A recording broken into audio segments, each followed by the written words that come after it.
Mesmo assentados como estamos, meus irmãos, vamos abrir as nossas Bíblias no segundo livro de Samuel, capítulo 1.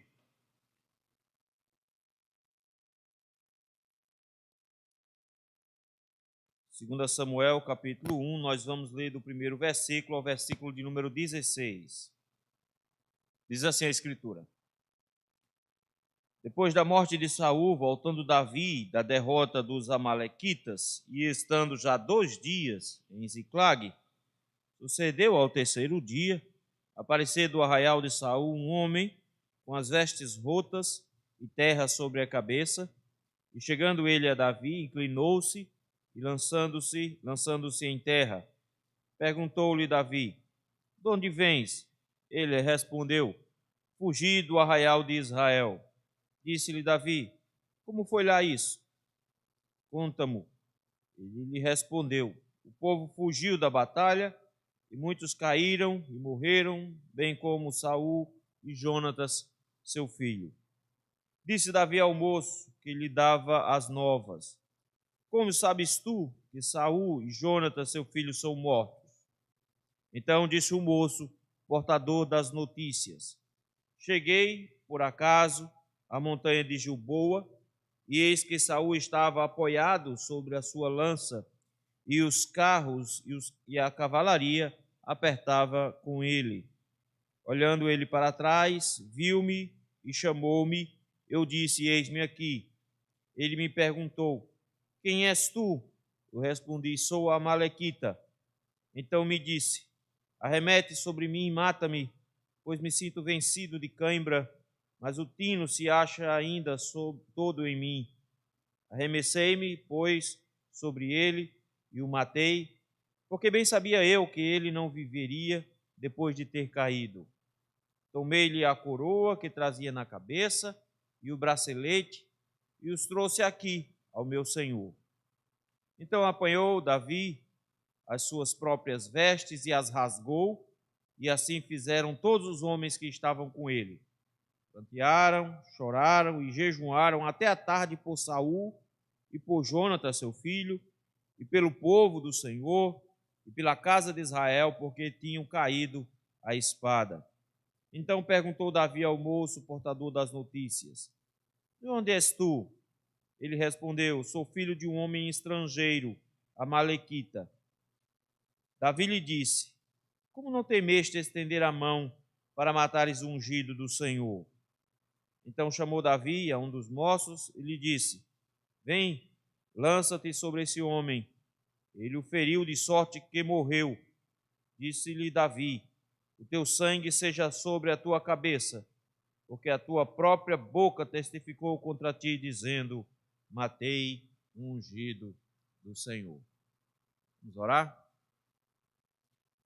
Senhor meu Deus, graças te rendemos, Senhor, pelo privilégio que temos de abrir a tua palavra e estudarmos a tua palavra.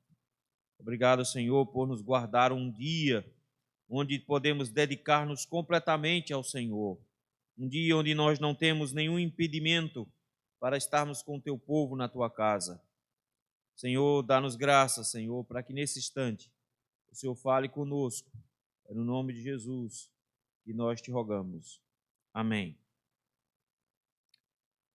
Todos nós gostamos de receber boas notícias. Boas notícias é sempre uma coisa legal. Quem aqui não lembra de alguma boa notícia que recebeu? Filho que nasceu, neto que nasceu, um emprego que saiu, um concurso que passou, alguma coisa desse tipo. É sempre bom receber boas notícias. Mas a gente precisa ter um pouco de cuidado com relação a notícias. Porque ela ser boa ou não depende muito de vários aspectos.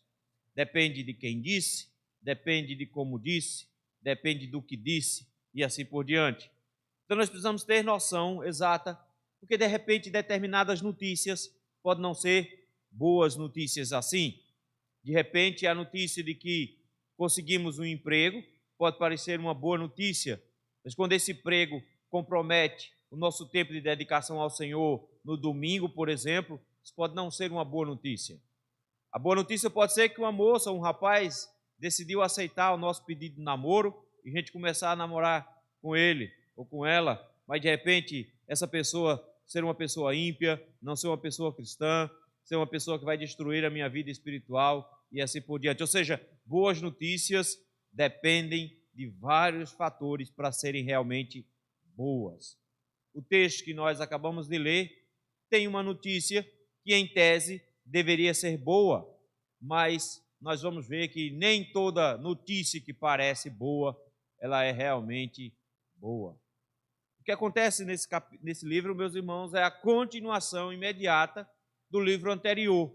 Nós vimos que o que acontece no último capítulo de 1 Samuel é morte e sepultamento de Saul, o lamento pela morte dele. Um rei que começou com tudo para dar certo, mas terminou tudo dando errado. Um rei que começa com a proteção do profeta Samuel, que começa por meio de indicação do próprio Senhor de quem deveria ser, que começa numa escolha de alguém que tinha tudo aos olhos daquela nação para ser um bom rei, tinha altura, porte, tinha beleza, tinha fortuna, tinha nome, tinha tudo para dar certo, mas Saul se mostrou um homem inconstante, infiel à vontade do Senhor, um homem que estava muito mais interessado em manter o seu poder do que servir ao Senhor e servir a Israel, se enfiou em muitas enrascadas no meio do caminho, focou a vida inteira a perseguir Davi, com medo de perder o trono, e perdeu o trono em meio à perseguição a Davi. Um homem que começa tendo todas as coisas boas ao seu lado, terminou tendo que consultar uma feiticeira, uma espírita, para tentar descobrir qual era a vontade de Deus. A única coisa que descobriu foi que ia morrer, não conseguiu vencer a última batalha da sua vida, e não só teve que morrer, mas viu primeiro os seus filhos morrerem e depois precisou se matar para evitar sofrimento maior. É assim que começa o segundo livro de Samuel, o primeiro capítulo. Olha a primeira expressão do texto é: depois da morte de Saul. Outros livros começam com essa expressão, depois da morte de Saul. É sempre a marcação de um período de transição muito grande. Por exemplo, o livro de Josué começa desse jeito, depois da morte de Moisés. A mesma coisa acontece no livro de Juízes, depois da morte de Josué. E o que nós vimos nesses dois momentos são transições muito grandes, onde há uma grande mudança do estado anterior para o estado seguinte. É um momento de insegurança, porque quando morre Moisés, quem assumiria? O próprio Deus diz para Josué: não temas, porque era assustador a nova fase, sem Moisés agora do lado. Da mesma forma, quando começa o livro dos Juízes, nós vamos ver que a terra ainda não tinha sido conquistada. Como é que vamos enfrentar agora essa quantidade de inimigos se Josué, o guerreiro, acaba de morrer? O texto agora mostra essa transição. Israel está numa situação muito difícil agora. Israel não só perdeu uma batalha, ele perdeu a guerra, perdeu tudo. Israel perdeu fortuna, Israel perdeu o território, principalmente Israel perdeu o seu rei. Uma nação sem rei é uma nação completamente desbaratada, não vai para canto nenhum. Por isso lamento de Davi, porque a glória de Israel se esvaiu. Eles perderam tudo nessa guerra. E aí o texto para contar o que aconteceu logo depois da morte de Saul, para que se inicie agora com uma visão de que o que está para acontecer não é uma coisa que é pior do que estava. Pelo contrário, o que está para acontecer é algo muito melhor, mas que precisa acontecer do jeito certo. Precisa ser diferente de Saul, onde começou bem e terminou mal. Precisa agora ser de um jeito que comece tudo certo, para que termine certo também no final. O texto diz: depois da morte de Saul, voltando Davi da derrota dos amalequitas e estando já 2 dias em Ziclag. Ele tenta nortear os prazos aqui de dias. O que aconteceu é que Davi estava vencendo a batalha contra os amalequitas, porque quando ele foi dispensado do exército de Gate, ele voltou para Ziclag e chegando lá, ele descobriu que a cidade tinha sido saqueada e que os amalequitas tinham fugido e levado todas as pessoas da cidade para serem seus escravos. Pela vontade do Senhor, ele os persegue, o Senhor os guia. Eles encontraram lá um camarada no meio do caminho, um escravo que os guiou. Davi conquistou uma grande vitória. Nós vimos isso no capítulo anterior, ao que descreveu a morte de Saul. E Davi, depois de ter derrotado, volta com todos aqueles espólios, distribui uma parte dos espólios com seus homens, envia uma parte dos espólios para as cidades vizinhas de Judá. E enquanto Davi estava na cidade, Saul estava perdendo a guerra lá para os filisteus. Davi vencendo a guerra dos amalequitas, Saul perdendo a guerra para os filisteus. Davi, no dia seguinte, então, retorna para a cidade, para Ziclag, com toda a sua fortuna. Saul está sendo espoliado pelos filisteus. Eles estão limpando tudo. E aí, então, aparece alguém que encontra o corpo de Saul, retira algumas peças do corpo de Saul e viaja para a cidade de Ziclag para dar notícia a Davi. Veja aí, versículo de número 2. O texto diz que já fazia 2 dias que Davi estava em Ziclag. Então, ele já tinha ido para a guerra com os amalequitas, já tinha ganhado a guerra, já tinha voltado e agora estava já há 2 dias na cidade, quando no 3º dia, versículo número 3, chegou um homem vindo do campo de batalha onde Saul tinha morrido. A distância era pouco mais de 30 quilômetros, então dava aí uns 2, 3 dias de viagem. Por isso, Davi já estava há 2 dias, mas esse homem, no 3º dia que chegou, porque ele vinha a pé, lá da região de Gilboa, até chegar aqui em Ziclag. E o que ele traz? Entre aspas, ele traz uma boa notícia. A notícia é, basicamente, Davi acabou o seu sofrimento. Por quê? Porque a partir de agora você não precisa mais fugir, porque o Senhor derrotou o seu inimigo. A notícia é, você agora não é mais um fugitivo, porque não tem mais ninguém que te persiga. Uma coisa que Davi tinha dito lá atrás para o próprio Saul, na última conversa que teve com Saul, que o Senhor iria julgar e que ele tinha certeza que era o Senhor quem iria derrotar os seus inimigos. Deus foi muito bom com Davi, porque conseguiu um jeito de fazer com que Davi não participasse dessa derrota de Saul. Fez com que Davi fosse dispensado do exército filisteu. Mas, de alguma forma, Deus tinha matado Saul. E Saul, agora morto, era o caminho aberto para Davi. Além disso, Saul não morreu sozinho. Saul levou todos os herdeiros do trono. Não existe ninguém para substituir Saul agora. Então, Davi tem o trono aberto diante de si. Ele pode finalmente ser o rei de Israel. Acabou o seu sofrimento, iniciou-se a glória. Parece que é essa a notícia que chega. Mas olha como ela chega e olha a forma de Davi encarar essa notícia para nós vermos que nem toda notícia boa ela deve ser recebida de forma de peito aberto assim. Davi vê uma série de armadilhas no meio de uma boa notícia. A começar, quem traz a notícia. Segundo, o que ele pretende com essa notícia e o que ele diz sobre essa notícia. Versículo número 2 diz assim: sucedeu que ao 3º dia apareceu do arraial de Saul um homem com vestes rotas e terra sobre a cabeça. Chegando ele a Davi, inclinou-se, lançando-se em terra. A história toda aqui é mal contada. A história toda aqui é esquisita. Porque, primeiro, esse homem está vindo do arraial de Saul. Então, ele está vindo do campo de batalha.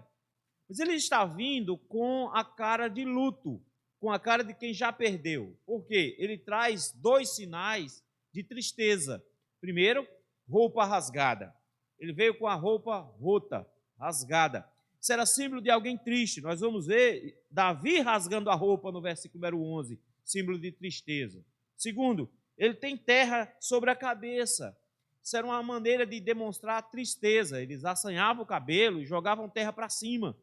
E aí você ficava coberto de terra. Isso era um sinal grave de humilhação, de alguém que estava sentindo uma dor muito forte, de alguém que estava com profunda tristeza. Esse homem chega para Davi com um sinal de tristeza, com um sinal de luto, com um sinal de derrota. E ao chegar, Davi começa a fazer um interrogatório rápido. E aí nós descobrimos como as notícias chegam para ele. Esse homem, ele traz notícias selecionadas. Ele faz questão de selecionar as partes corretas para apresentar para Davi o que ele considera que seja uma boa notícia. E a gente vai descobrir por que ele faz isso. O texto nos diz que ele já chega considerando Davi como rei. Isso aqui é uma prática muito comum. Existe um ditado que é: rei morto, rei posto. Morreu o rei, viva o rei. Porque não se tem tempo de esperar por outro rei. O substituto deve assumir de forma imediata. Não existe tempo para lamentar o rei para que o outro rei surja. Não existe vácuo de poder. Por isso que rei morto, rei posto. Morreu o rei, viva o rei. É isso que ele está fazendo aqui. O texto diz que ele já chega, se inclina e se lança por terra na frente de Davi. Isso aqui é uma atitude que diz que ele considera que Davi é o substituto oficial de Saul. Ele sabe que Davi é ungido lá por Samuel, lá atrás, para ser o rei de Israel. Por isso ele já chega dizendo com todas as letras: o Senhor é o meu rei, Davi é o meu rei, e eu me inclino perante o meu rei nesse momento. A pergunta de Davi é óbvia: quem é esse camarada que chega aqui, todo rasgado, com a cabeça cheia de terra, se joga aqui na minha frente como se eu fosse o rei? Tem uma série de perguntas. Primeiro, de onde é que você vem e quem você é? A pergunta do versículo 3 é: de onde você vem? A resposta é: fugi do arraial de Israel. Nota que ele diz que como se ele estivesse lutando. A imagem é sempre de alguém que fazia parte do grupo de Israel que estava lutando. Nós vamos descobrir que essa história é muito mal contada porque esse homem não é um israelita de fato. Ele tem uma mistura. O texto nos diz que o pai dele é um amalequita, então ele é um mesclado, pode ser uma mistura de um judeu com um amalequita. Mas ele se identifica como amalequita. Significa dizer que o pai dele é que deu toda a influência para ele. Ele não é um israelita. Mas ele aqui se posiciona dizendo como se ele estivesse trabalhando junto a Saul. E diz que fugiu do arraial de Saul. A pergunta é: o que é que aconteceu lá? Naquela época as notícias não andavam tão rápido assim. As notícias andavam a pé. Davi está esperando o que aconteceria lá na batalha com os filisteus. Ele não sabe ainda o que aconteceu. Primeiro, porque ele estava ocupado lutando contra os amalequitas. Segundo, fazia muito pouco tempo. Faziam somente 3 dias que a batalha tinha acontecido. 3 dias nessa época era pouco tempo para a notícia se espalhar. Demorava para a notícia chegar nos lugares mais distantes. Esse homem aqui traz uma notícia mais rápida para Davi. E por isso Davi de cara quer saber o que aconteceu lá. O que aconteceu com o arraial?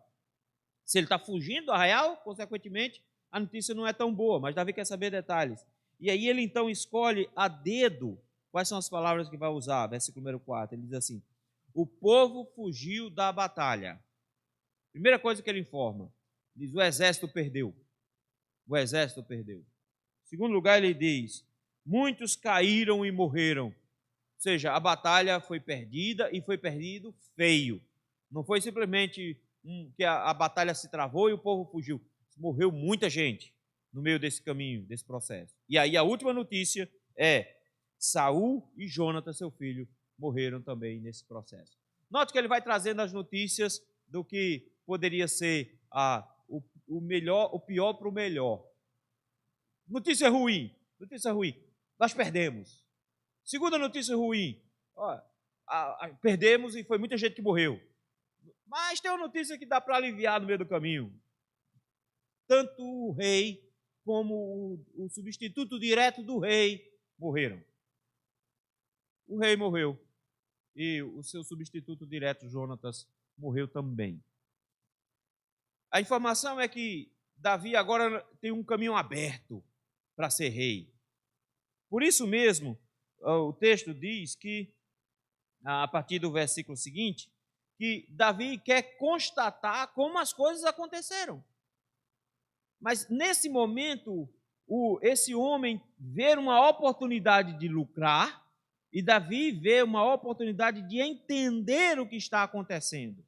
E aí acontece uma coisa bem interessante. Veja aí, versículo 5. Disse Davi ao moço que dava as novas, a expressão novas é as notícias. Como sabes tu que Saul e Jonathan, seu filho, são mortos? Como é que você sabe disso?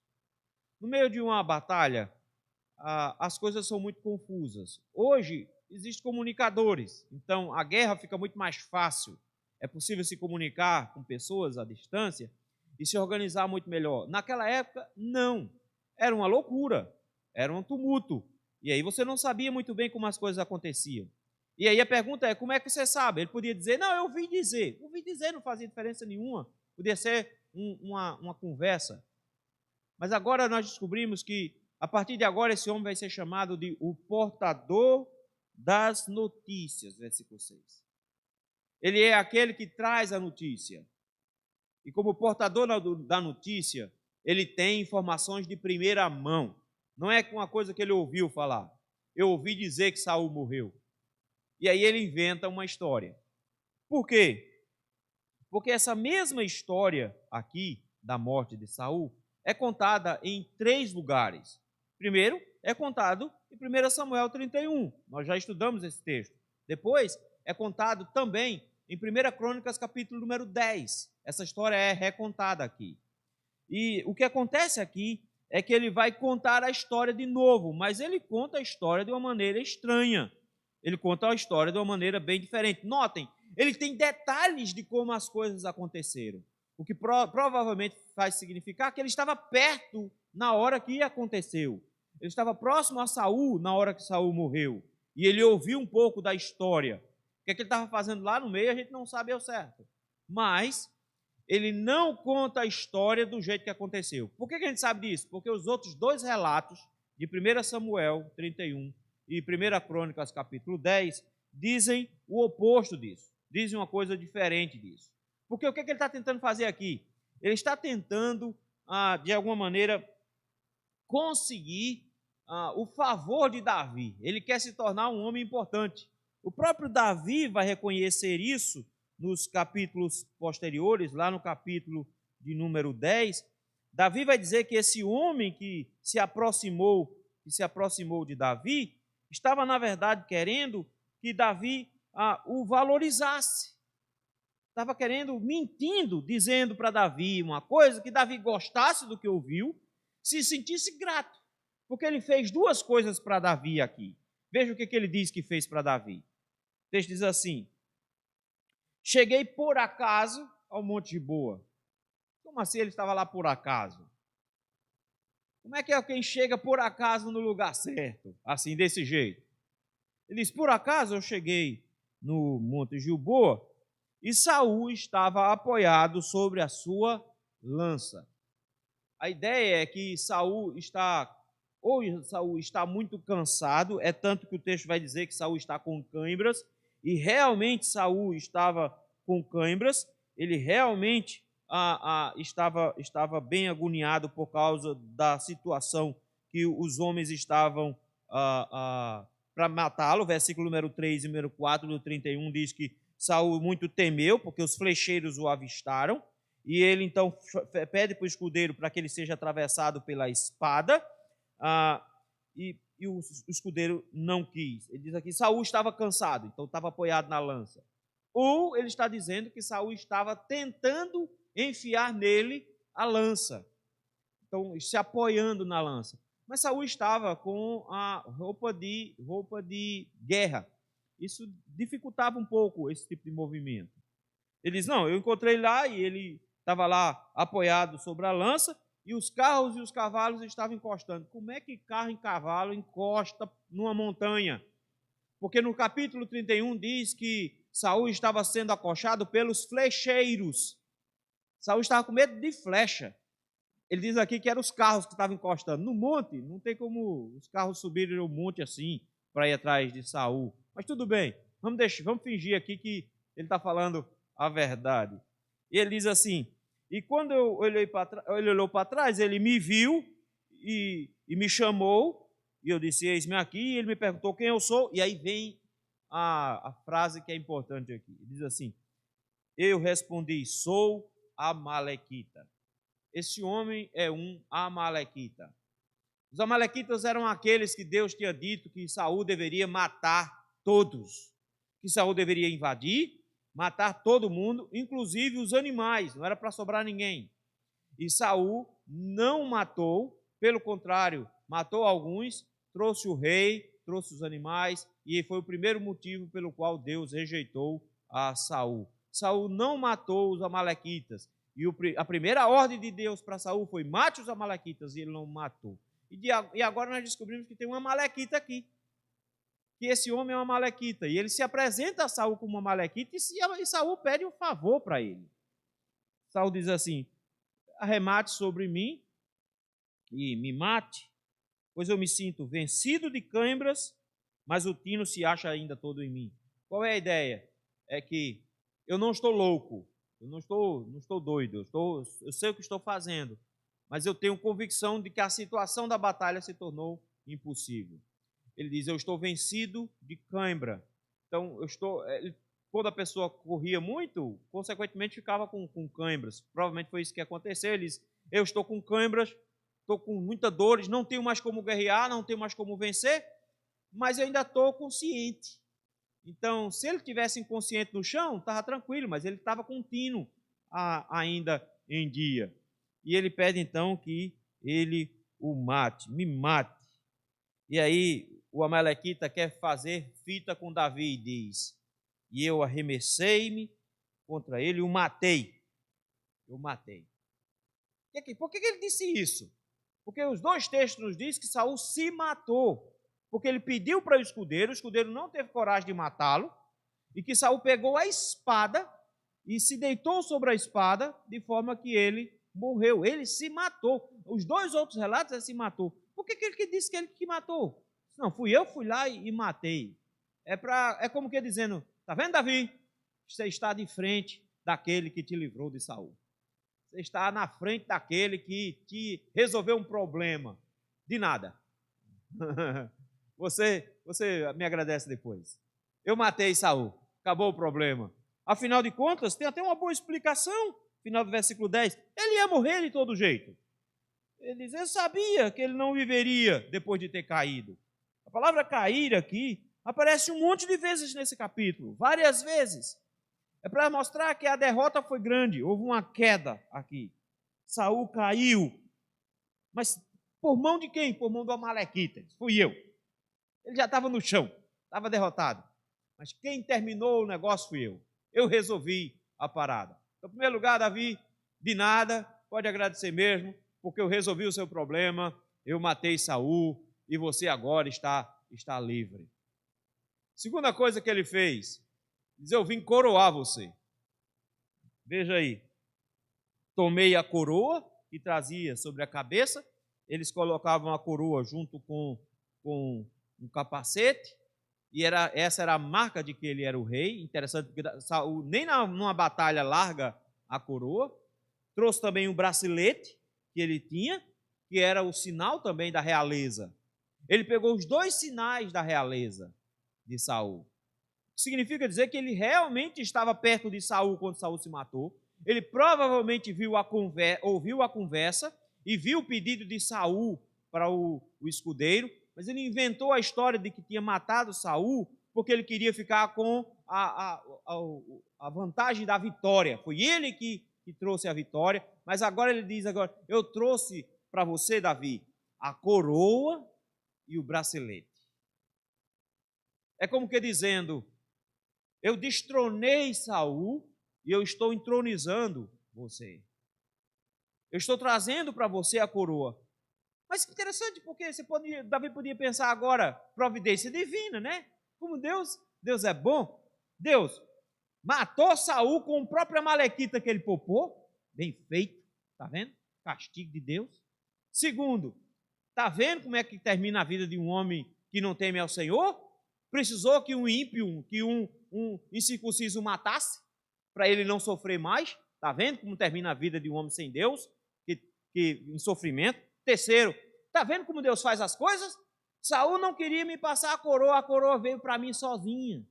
Trouxeram para mim a coroa veio sem eu pedir. Ela veio sozinha para mim. Era para fazer festa. Era só boa notícia. Davi teria aqui nas suas mãos a chance de dizer: recebi uma excelente notícia da parte de Deus, vamos comemorar. Porque afinal de contas, Deus venceu o meu inimigo, Deus mostrou que é justo e Deus me trouxe a coroa. Muito obrigado, Amalequita, porque você resolveu todos os meus problemas e ainda me trouxe o reino nas mãos. O que esse homem quer é, na verdade, crescer. O que esse homem quer é, diante de Davi, ser um homem importante, porque Davi deve demonstrar para ele gratidão. Ele trouxe duas coisas muito importantes para Davi dentro dessa notícia. Trouxe a notícia que Davi não tinha mais inimigos e que Davi tinha nas mãos agora a própria coroa de Saul, o que o tornava o rei. Como é que a gente reage quando tem uma boa notícia dessa? Eu quero que você notem que a boa notícia precisa ser bem avaliada, porque depende de quem dar a notícia. Quem deu aqui foi um amalequita, um ímpio. Segundo, depende do ponto de vista da notícia. O ponto de vista da notícia aqui era o ponto de vista de um ímpio. Terceiro, depende da forma como Deus lê a notícia. Aqui o fato foi de um assassinato do ungido do Senhor que estamos falando. É por isso que o versículo 11 diante, a história muda completamente. Ele podia estar esperando todo mundo gritando, fazendo festa, Davi dando um abraço nele. Muito obrigado por trazer a coroa e resolver esse problema. Vou colocar você num cargo bem grande aqui. Você agora vai ser meu braço direito, porque um camarada forte feito esse que me ajudou desse jeito, não vou encontrar em canto nenhum. Não, o texto diz o contrário. Davi chora. Versículo 11. Davi rasgou a sua roupa, símbolo de luto profundo.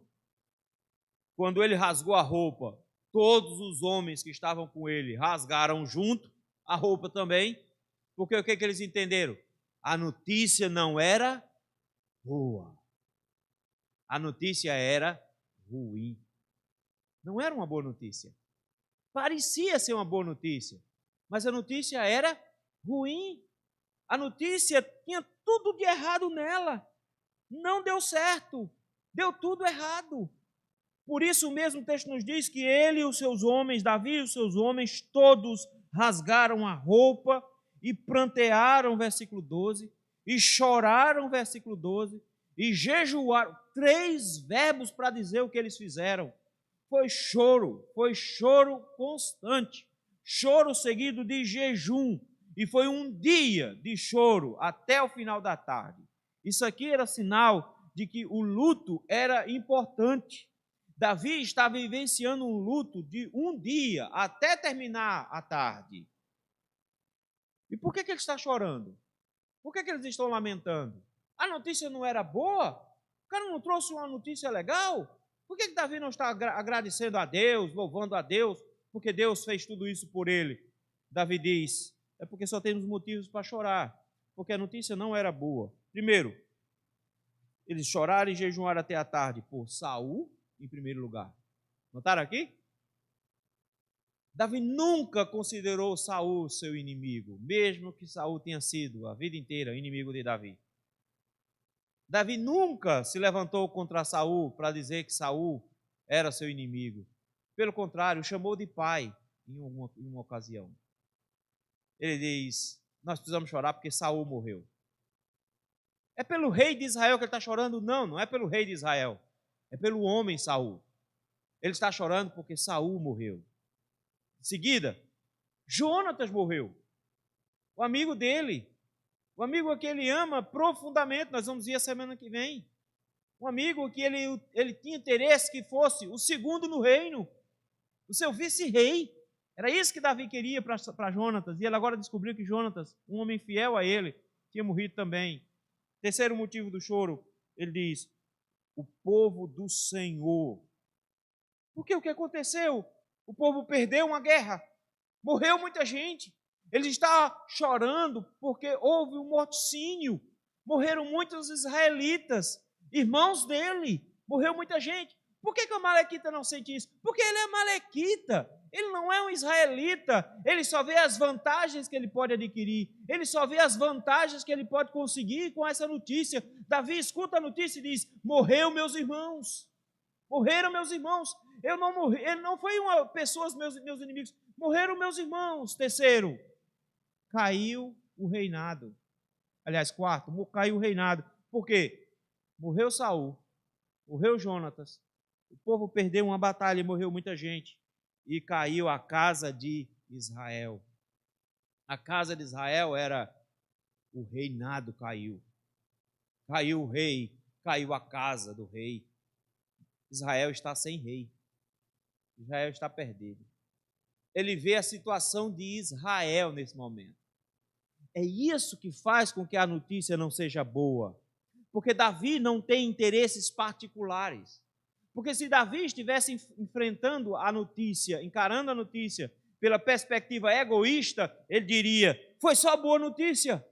Mas ele não está olhando para a notícia com base no coração dele, no que ele pensa, no que ele é, na pessoa que ele é, nas vantagens que tem para ele. Ele está olhando pela perspectiva de Deus, do que Deus vê, de como Deus está enxergando e de como Israel está passando por esse momento. Ele olha para a situação e diz: morreu Saul, morreu o filho dele, morreu Jonatas, meu amigo. Israel perdeu a batalha e muitos homens de Israel morreram. Israel está sem um rei nesse momento. Porque caiu a casa de Israel inteira. Caiu a casa de Israel inteira. Ele enxerga o problema pela perspectiva correta. E por isso ele lamenta. Não era uma boa notícia. Não era uma boa notícia, porque Deus tinha julgado Israel de forma terrível. Meus irmãos, não se comemora quando o inimigo nosso cai. Quando alguém que tentava nos prejudicar passa por um momento. Mas existe uma sensação prazerosa de vingança quando essas coisas acontecem, não é? Davi podia ter aproveitado isso. Mas Davi entende que não existe felicidade na morte de alguém que não foi salvo. Alguém que viveu uma vida completamente perdida. Não existe felicidade nisso. Não importa quem ele seja, ele sempre será alguém que estava perdido e que morreu. Não existe felicidade quando o povo de Deus perde. Não existe felicidade quando o povo de Deus se torna desorientado. Davi diz: não tem felicidade aqui, só tem choro. Eu tenho 4 motivos para chorar. Saul morreu, Jonatas morreu, pessoas morreram, a casa de Israel caiu. Eu tenho motivos para chorar. Uma vez chorado, lamentado a morte de Saul, Davi vai resolver o problema do amalequita. Vamos de novo para uma segunda fase da conversa agora. Davi então perguntou, e olha como é que ele é chamado de novo, o portador das notícias. Ele foi chamado assim no versículo 6. Portador da notícia. Chama agora o portador da notícia, e Davi pergunta: de onde você é?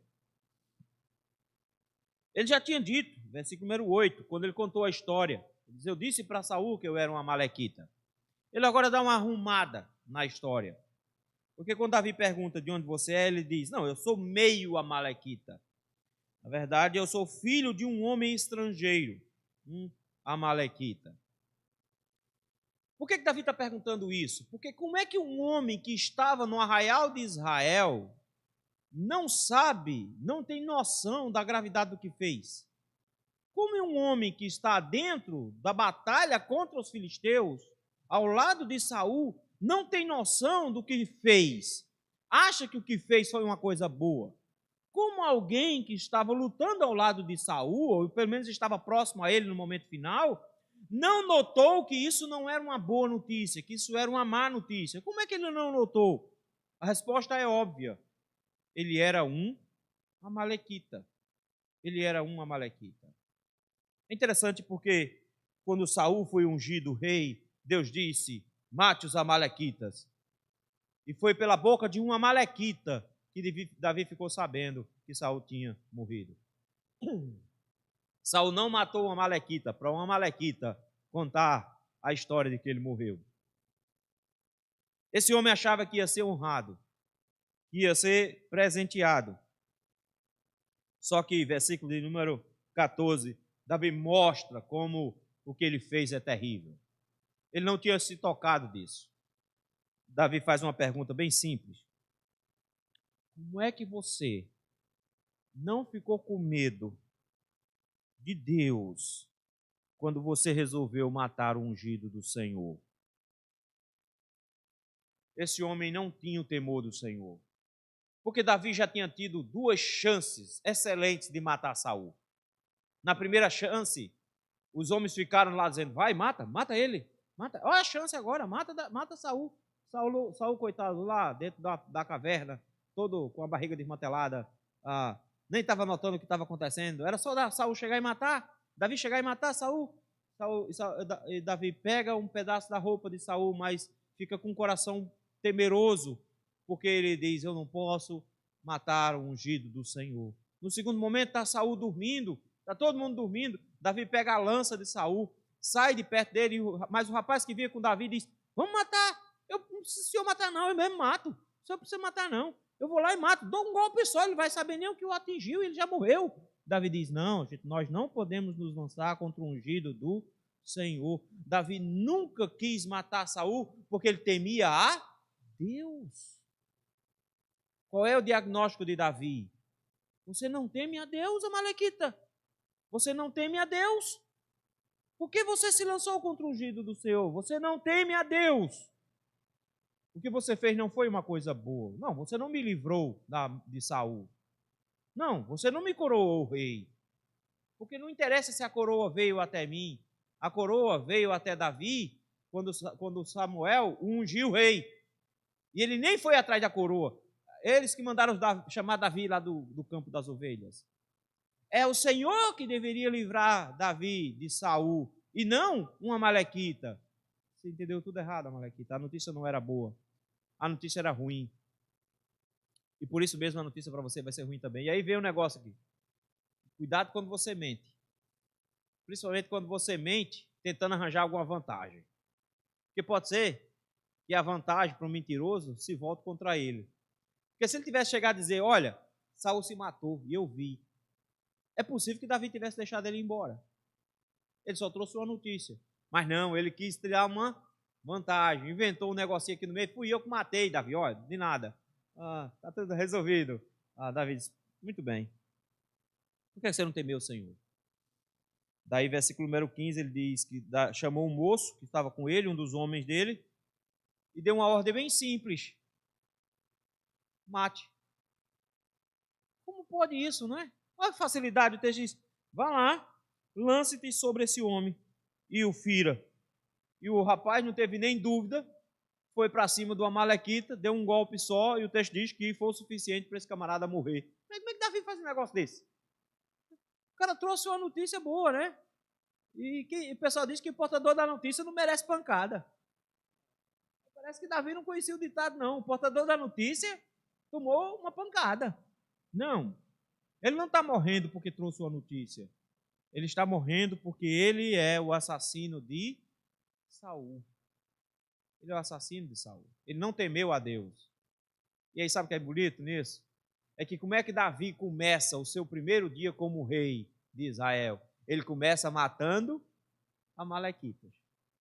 O que Saul não fez. E por que é que ele mata? Versículo número 16. Davi diz, eis um rei julgando. Viu aí? Primeiro ato de Davi como rei, um julgamento. Davi se mostra um rei perfeito. Ele diz assim, o teu sangue seja sobre a tua cabeça. Por quê? Porque você confessou o seu crime. A sua boca testificou, dizendo que eu matei o ungido do Senhor. Logo, a punição é justa. Você matou o ungido do Senhor, você matou o rei, você mesmo disse, então a culpa é sua, você está condenado e a punição é a morte. O cara tentou levar vantagem, mas não levou. Isso aqui é importante, porque não era para Davi se tornar rei pela mão de uma amalequita, não era por meio dessa pessoa, Davi se tornar um rei, não era desobedecendo uma ordem de Deus e se alegrando pela coisa errada que Davi deveria se tornar rei. Era de forma correta, matando amalequitas, sendo um justo juiz que Davi deveria começar a ser rei. partir do versículo número 17, Davi vai fazer um hino em homenagem a Saul e a Jonatas. Nós vamos ver isso a semana que vem. Mas isso nos traz algumas lições, meus irmãos, que a gente precisa aprender. Em primeiro lugar, cuidado com boas notícias. Cuidado com boas notícias. Primeiramente, quem dá a boa notícia? Eu preciso entender que a boa notícia depende muito da perspectiva que se lê a notícia. E se é um ímpio que acha que é uma boa notícia, meu irmão, é uma má notícia. Se é um ímpio que acha que aquilo é uma coisa boa, pode ter certeza, aquilo é uma coisa ruim. Então eu preciso avaliar as notícias que me chegam como boas, não pela perspectiva de quem deu, mas pela perspectiva de Deus. Eu tenho que avaliar, meus irmãos, se as coisas que acontecem comigo são boas, se Deus considera aquilo que aconteceu comigo bom ou não, e não se o ímpio considera que aquilo que está acontecendo comigo é uma coisa boa ou não. Porque muitas vezes as boas notícias que os ímpios nos trazem são tentações para que nós venhamos a cair e pecar contra o nosso Deus, são conduções para que nós venhamos a nos portar contra o nosso Deus. Nós precisamos saber o que é uma boa notícia. E o que define, meus irmãos, o que é bom ou não para nós, não são os ímpios. Não são eles que dizem que é uma coisa boa. O que diz que é uma coisa boa ou não para nós é quando o Senhor diz se isso é bom ou não para nós. Deixa eu dar um exemplo aqui. Algum tempo atrás, vi uma cidade, não vou dizer nem onde nem quando, porque senão vocês vão descobrir de onde é. Mas a prefeitura tinha conseguido montar uma escola em tempo integral. E essa escola estava sendo elogiada pela ONU, pela forma como estava conduzindo tudo. E os irmãos da igreja, tudo feliz da vida, comemorando. Coisa maravilhosa, Deus seja louvado, que notícia boa. Temos uma escola em tempo integral que a ONU considerou excelente. Coisa linda, maravilhoso, Deus seja louvado. Não. Porque essa escola está tirando os seus filhos de você e mantendo os seus filhos 24 horas por dia na mão de alguém que você não sabe nem quem é. Segundo, se a ONU diz que é bom, pode ter certeza, é ruim. Porque a perspectiva deles é anti-Deus, é anti-Cristo. E o que eles querem é afastar as crianças dos pais para que os pais não tenham influência sobre os seus filhos com relação à sua vida moral e com relação à sua vida espiritual. Ponto. Que notícia maravilhosa, temos uma escola modelo em nosso município e que a ONU está elogiando. Que notícia triste, o governo está tirando suas crianças de vocês e ensinando suas crianças a andarem distante dos caminhos do Senhor. A notícia não é para ser avaliada conforme as trombetas dos ímpios, a notícia é para ser avaliada conforme a ótica do Senhor. A gente precisa avaliar isso. Nós não podemos achar que o que o mundo nos diz que é bom, porque pode ser muito ruim. Por isso, meu irmão, aquela boa notícia de que você conseguiu um emprego pode ser uma péssima notícia para a sua vida espiritual. Aquela notícia que você conseguiu passar num concurso pode ser uma péssima notícia para a sua vida espiritual. Aquela notícia de que você conseguiu um relacionamento que você desejava pode ser uma péssima notícia para a sua vida espiritual. Por isso, precisamos aprender a ler as coisas que acontecem ao nosso redor pela perspectiva de Deus e não pela perspectiva dos ímpios.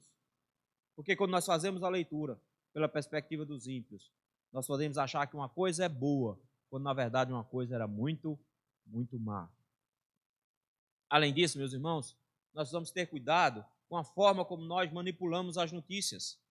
Esse amalequita, ele usou a notícia e manipulou a notícia ao seu favor. Hoje nós falamos muito em fake news. Fake news não é uma coisa que foi inventada para a rede social. Fake news foi uma coisa que foi criada por Donald Trump para falar sobre a mídia, sobre o Jornal Nacional. Era sobre eles que ele deveria falar. Mas é triste que quando eu vejo os crentes que não se preocupam. E se há uma notícia que me traz alguma vantagem, eu passo a notícia, não estou preocupado se é toda a verdade, se ela é mentira e assim por diante, porque eu quero levar alguma vantagem. E eu preciso prestar atenção nisso, porque as notícias devem ser sempre apresentadas pela perspectiva de Deus, sem que eu queira tirar vantagens, mas eu tenho que ter muito cuidado, porque elas podem se voltar contra mim. Foi isso que aconteceu com a Amalequita. Quando nós somos falsos, quando nós falseamos a verdade, nós, na verdade, nos tornamos agentes da mentira e não podemos esperar outra coisa a não ser o juízo da parte de Deus. Meus queridos, não cabe na boca do cristão mentira. Não cabe na boca do cristão notícia falsa. Portanto, não cabe nos seus dedos também para você passar notícia falsa pelo WhatsApp. Não cabe também nos seus dedos ficar informando coisas mentirosas. Confira antes de passar a notícia, confira para saber. Já perdi a conta de quantos crentes já me mandaram que acharam gigante. Acharam esqueleto de gigante. Nunca, meu irmão, nunca acharam. Nunca a arqueologia encontrou um esqueleto de um gigante. Nunca. Só para você saber, nunca.